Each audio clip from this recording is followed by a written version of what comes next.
কেউ কথা রাখেনি। ৩৩ বছর কাটল, কেউ কথা রাখেনি।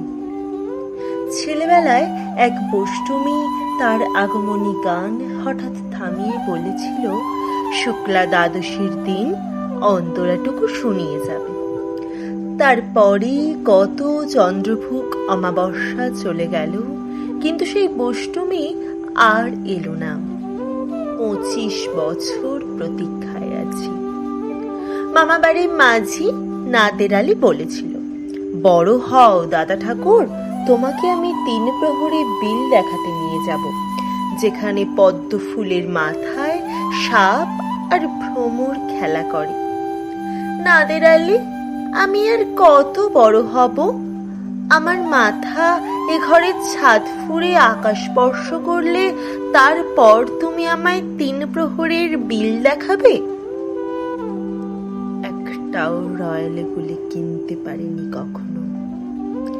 লাঠি লজেন্স দেখিয়ে দেখিয়ে চুষেছে লস্কর বাড়ির ছেলেরা। ভিখারির মতন চৌধুরীদের গেটে দাঁড়িয়ে দেখেছি ভিতরে রাস উৎসব।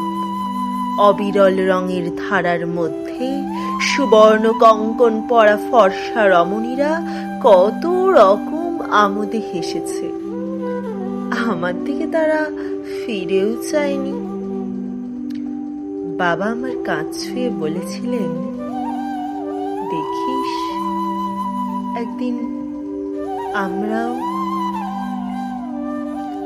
বাবা এখন অন্ধ, আমাদের দেখা হয়নি কিছুই। সেই রয়্যালগুলি, সেই লাঠি লজেন্স, সেই রাস উৎসব আমায় কেউ ফিরিয়ে দেবে না। বুকের মধ্যে সুগন্ধি রুমাল রেখে বরুণা বলেছিল, যেদিন আমায় সত্যিকারের ভালোবাসবে সেদিন আমার বুকেও এরকম আতরের গন্ধ হবে। ভালোবাসার জন্য আমি হাতের মুঠোয় প্রাণ নিয়েছি। দুরন্ত ষাঁড়ের চোখে বেঁধেছি লাল কাপড়। বিশ্ব সংসার তন্ন তন্ন করে খুঁজে এনেছি ১০৮টা নীল পদ্ম। তবুও কথা রাখেনি বরুণা। এখন তার বুকে শুধুই মাংসের গন্ধ।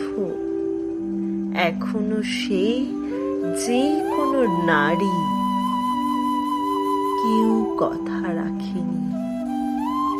৩৩ বছর কাটল, কেউ কথা রাখে না।